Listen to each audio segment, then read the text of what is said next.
dance,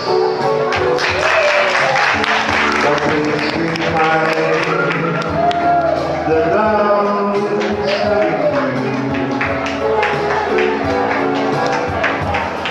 I guess you would say that I've been lucky, and I guess you could say it's all because of you. If anyone should ever write my life story,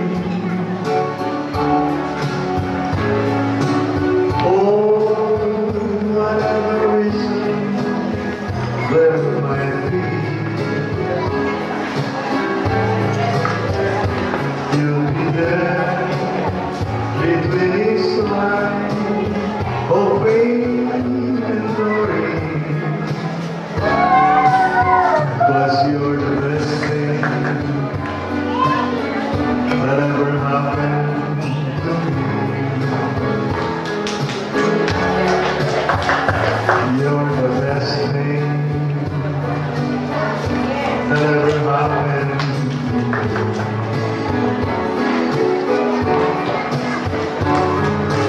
Lord, there have been nights when times were hard, but always somehow I made it through. But for every moment that I've spent yearning, there was a moment that I spent loving you. If anyone should ever write my life story, or whatever reason there might be, you'll be there between each line of pain and glory. 'Cause you're the best thing that ever happened to me. You're the best thing that ever happened to me. You're the best thing that ever happened to me.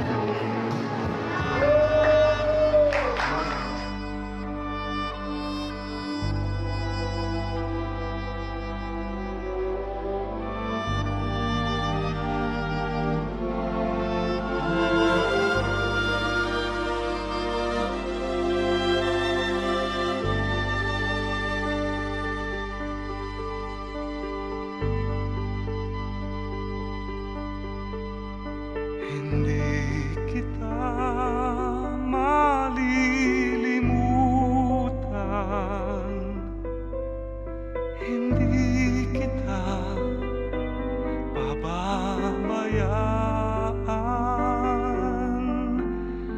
Nakahukit magpakailanman sa aking palad ang iyong pangalan. Malilimutan ba ng ina ang anak na galing sa kanya? Sanggol sa kanyang sinapupunan, paano niyang matatalikdan? Ngunit malimutan ng ina ang anak niyang tangan. Hindi kita malilimutan, kailan may di pababayaan.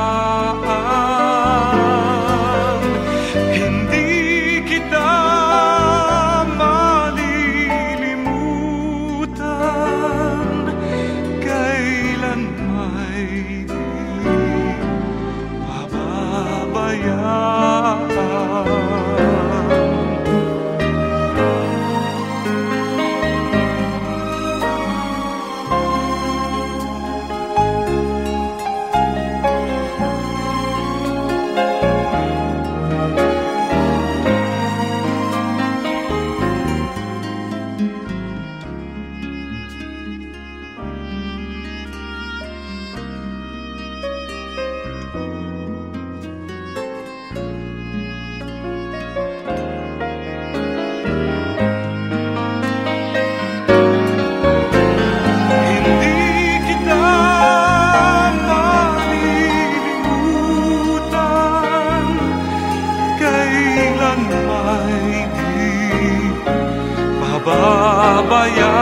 Pababayaan.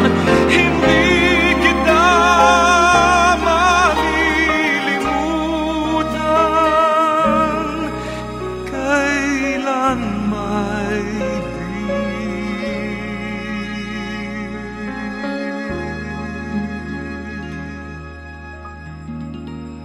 pababayaan.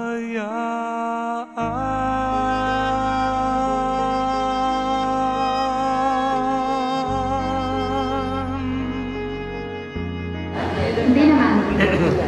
Ako, sobrang pasalamat ngayon sa pagkakataon ito dahil andito kayo lahat. Lalo-lalo na yung mga oldies na kaklase ko, kabatch ko, katin ko sa San Regina, Tibo. Pero bagong lahat, lubos sa aking pasasalamat sa Panginoon, sa mahal na ina, at binigyan niya ako ng ganitong pagkakataon pa na magkaroon pa ako ng habang buhay, mabuting kalusugan at kalakasan, bagaman napakarami ko ng pinagdaanan operasyon, marami na. Pero dahil ako'y doon napapunta sa ikangay lupang pangako, ay napaka-blessed ko, fulfilled at talagang ang pagpapala ng Panginoon ay talagang binigyan ako ng mahabang buhay dahil ang aking mga operasyon at saka aking pagpapagamot ay puro libre. Dito, kung ako ay nandito, siguro una na ako. Dahil hindi ko naman makakayanan lahat ng ang pagpapa-opera, ang lahat ng pagpapagamot, dahil wala na tayo ng buhay, mahirap ang ating buhay. Pero dahil sa ako binigyan pa ng pagkakataon na doon ako dinala ng Panginoon, ay nabigyan pa ako ng mahaba-habang buhay pa. At sana, ang wish ko, bigyan pa ako ng kalakasan at ng mga babaguhay upang sabi ko kay Lord, ang aking pong biyaya na tinatanggap sa inyo, hindi po lamang para sa akin, para sa aking pamilya, kundi sa lahat ng aking makakayanan na tulungan. Yun naman ang aking pangarap sa buhay, yung makatulong sa aking kapwa. Yun lamang po. Maraming salamat po sa inyo. Hindi kita malilimutan, kailan may di pababayaan. Hindi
pababayaan.